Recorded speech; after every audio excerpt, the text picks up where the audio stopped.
So people often ask about common problems on the 1.6 TDi engine, and I really hate doing these videos because it's implying that these engines are unreliable, when actually they're very reliable units. But just knowing what the common weak spots and areas that create issues for owners can help you to keep a lookout for those problems and nip them early in the bud before they become major issues.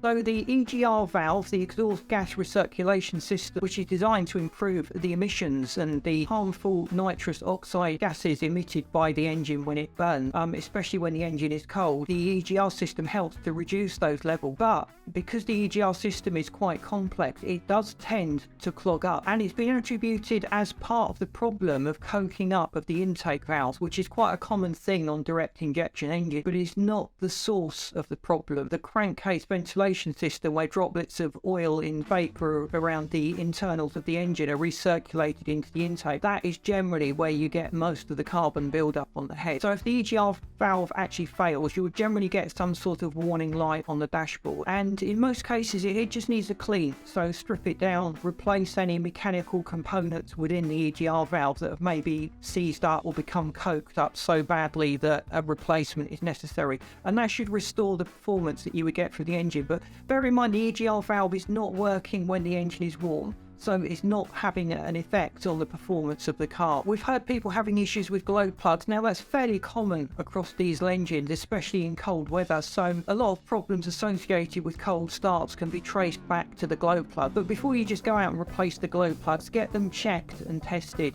You may find they're working and your issue is related to some other component in the engine, so you'll have saved yourself the money of replacing those glow plugs. 2009 to 2013 models tended to have problems with the injectors themselves. So these were typically the Siemens injectors that we use. So if your car is in that sort of year age range and you're starting to get flat spots and misfires and problems that you would associate with the injectors, it could well be that injector fault that's cropped up. But because that was a few years ago, most of those have now failed and been replaced. So if you're buying a 1.6 TDi engine now, you shouldn't have any trouble with those early injectors. Though turbochargers are also problem areas on most turbo diesel engines. So if you notice a whine, a siren, or different smoke colours coming from the exhaust, it could well be related to an upcoming turbo issue or turbo failure. So if you start to get those symptoms, don't ignore it, get it addressed, because a failed turbo can cause other damage to your engine, especially if components within the turbo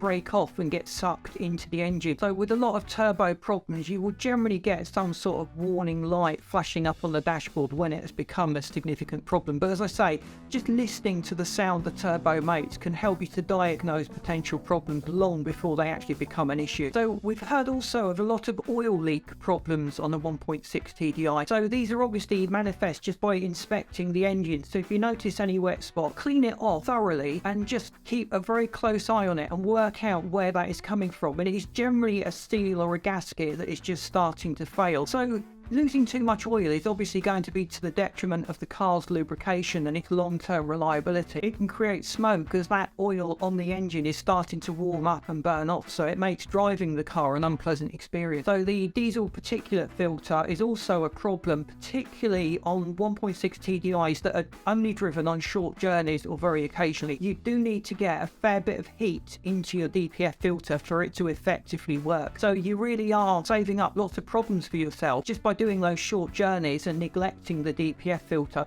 is something that should effectively self-clean itself if you keep the RPMs sufficiently high. But with a lot of people worried about driving super economically, they're of the impression that you need to keep the RPMs as low as possible. And on any engine with a DPF filter, that is not a good idea. You need to keep those revs up for regular periods of your drive, just to make sure that you are burning off the soot particles that it's building up. So we've got another video on DPFs and whether you should remove them or not, looking at the legalities of it and giving a few more tips on how to keep those efficient. So when the engine gets excessively hot, it can prevent an efficient combustion process from taking place. Pressure generally increases as temperature increases. So in hot weather or a very hot engine bay, the fuel, the air going into the engine may be hotter than what the car was originally designed for. So almost all modern engines use some kind of fuel injection system, and as I said earlier, they are running at extremely high fuel pressures. So anything that's going to affect those pressures, either pushing them too high or causing vaporization somewhere in the fuel system, you're going to have problems. So the fuel pump is also sensitive to temperatures. It's got its optimum temperature range,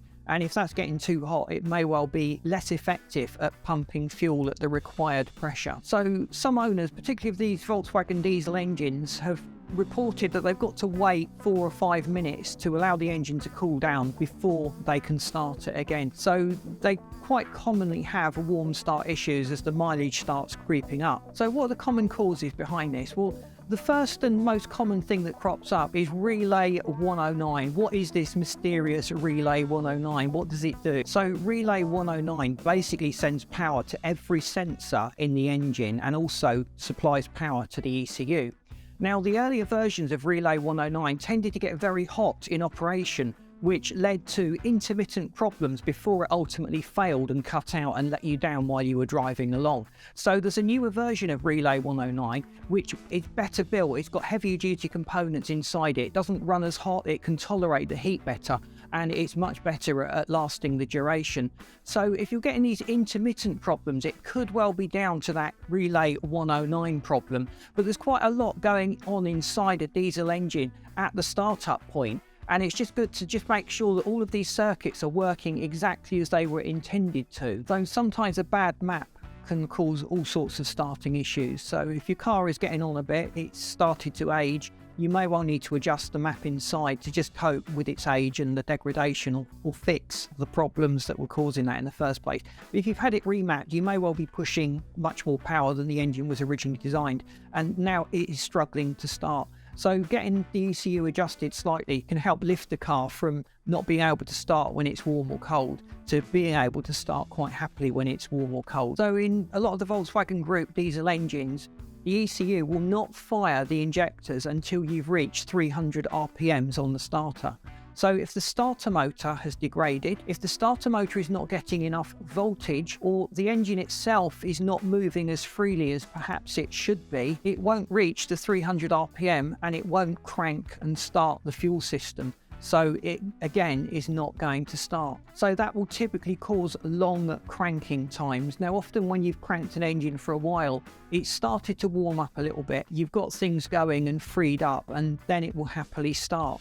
So you'll generally experience a bit of a deterioration over time. So these starting issues will start to get more and more pronounced, or they may hit you on cold days or on warm days. Note very carefully the pattern, because that can help diagnose where the problem is typically located in your fuel system, or your car's ignition system, or your car's ECU or engine. So there's just a few of the common areas to look out for in the 1.6 TDi. I hope it's not put you off buying one. They're lovely engines, they're really reliable, and people have told me they've had these engines and they've gone on for 250,000, 500,000 miles with hardly any problems whatsoever. So please let me know your experiences in the comments. We would love you to stay tuned, so please subscribe to the channel if you haven't done so, and I'll see you in the next video.